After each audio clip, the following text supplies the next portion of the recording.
That's surprising, isn't it? They get that. Many a rash wager has been made over a relaxing drink at the end of a hard day. Most have been forgotten by the following morning. Only rarely do such bets develop into an annual challenge that continues to attract participants from around the world for 15 years. Such was the result of a chat held by pub landlord Gordon Green in 1980. We had a conversation in the bar with the local huntsman, and I said that a runner would be faster than a horse over a long distance. And he disagreed with me, so we decided to have a bet and put it to the test, and that's how it started. Races between men and horses are nothing new, of course.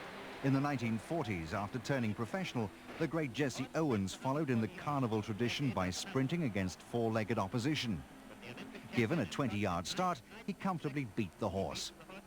Gordon Green had a very different race in mind. At the basis of his challenge lay the exploits of one Guito Neath Bran.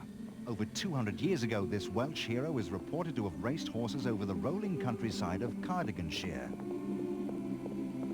He is supposed to have, in one of the last of his race, well, the last of his race, when he's supposed to have beaten a horse, and when he was being congratulated for doing so, he is supposed to have dropped down dead. But he had beaten the horse. To avoid a similar fate, all the runners in the man versus horse marathon gather for a hefty carbo-loading session at Gordon's pub in Llanwrtyd, Wales. Two legs have never beaten four over Gordon's tough 22-mile course. In recent years, mountain bikers have been allowed to enter, winning the race 3 times. Laws now prohibit bikes from the local bridle paths, and the odds look to be firmly in the horse's favour. Horses are not ideally suited to racing over long distances on such terrain. They particularly suffer in hot conditions. But both betting and weather forecasts are in their favour, even though the 7 four-legged entrants are keeping tight-lipped over their chances. Nevertheless, the humans' confidence is high. For the first time, relay teams have been allowed to enter. England's Mark Croasdale, 4 times the two-legged winner, has never got close to the winning horse. Now he's part of a 4-man team. Well, I think, yeah, we've got a good chance. Last year I was 16 minutes behind. 4 runners, 2 or 3 minutes each leg, then you're getting close. A little bit of luck again and anything could happen. I think you could come close today.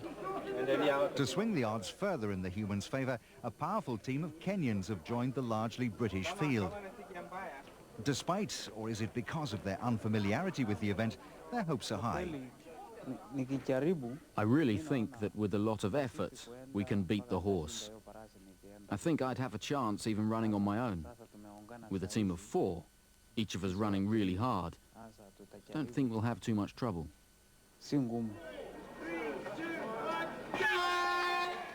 Preparations over, the field of 240 humans, 160 individual runners and 20 relay teams set off on the 16th man versus horse marathon.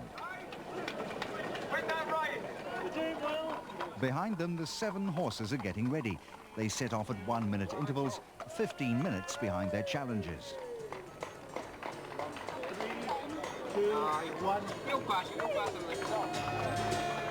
The race is on.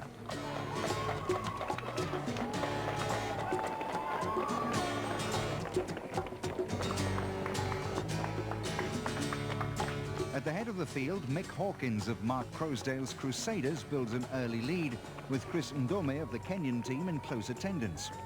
Most of the individual runners have to pace themselves more gently.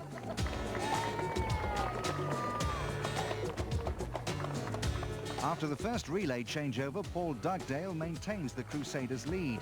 The Kenyans, however, have taken a wrong turning somewhere. Their second runner, Chris Kelong, has to make up an estimated 7 minutes lost on the first leg.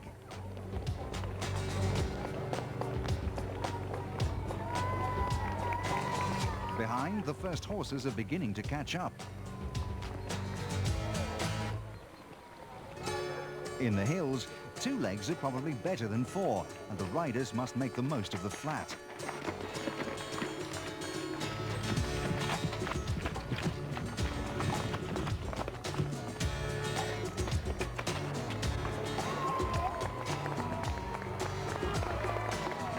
However, the going has deteriorated from soft to boggy.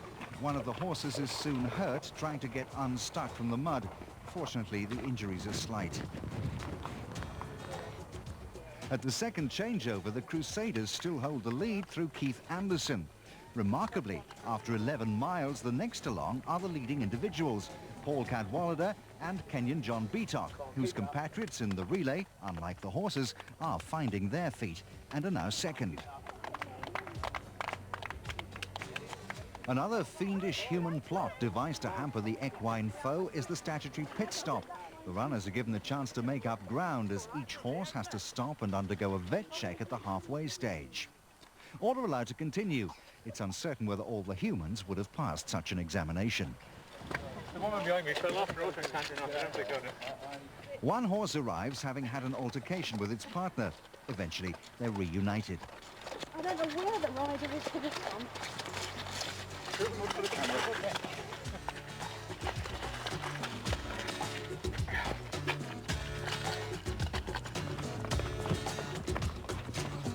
As well as 22 miles of difficult terrain, the competitors will have completed an overall climb of 4,000 feet by the time they cross the finish line. For many, as the end approaches, dreams of beating the horses have turned to dreams of catching a lift on one.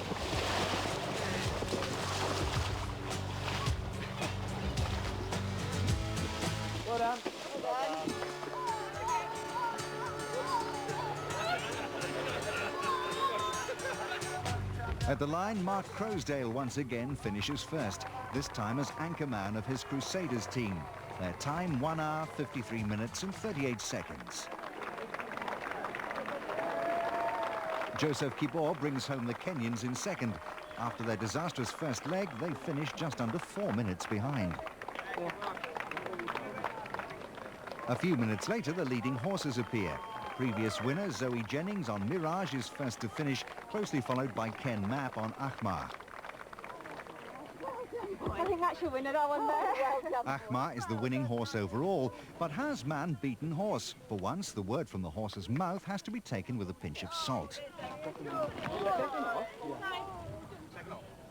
Battered and bruised, many appear to be past caring.